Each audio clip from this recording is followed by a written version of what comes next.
if your child is has been abused by this psychological child abuse, they are 12 times more likely to kill themselves when Hmm. they realize, oh my God, I've done all this crappy stuff to my own father or mother, Hmm. and they can't handle it.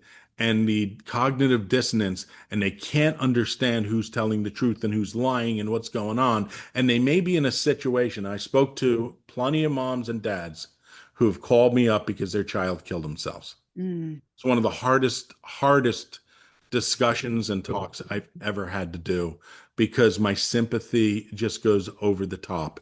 Mm. How do you say it's going to be okay?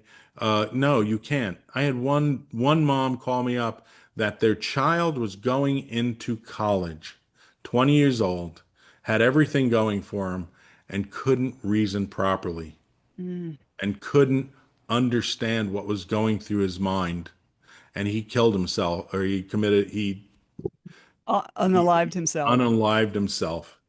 And how do you speak to a mom after that happens? Mm. You don't you it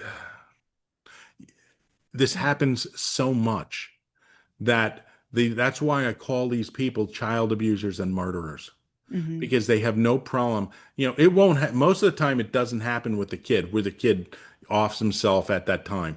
It happens later on when they can't reason properly or go to a mom or go to a dad. Hey, what do I do in this situation? And they have to handle this all alone, and they don't have the ability for critical thinking. They Hmm. don't have the support network of a mom or a dad.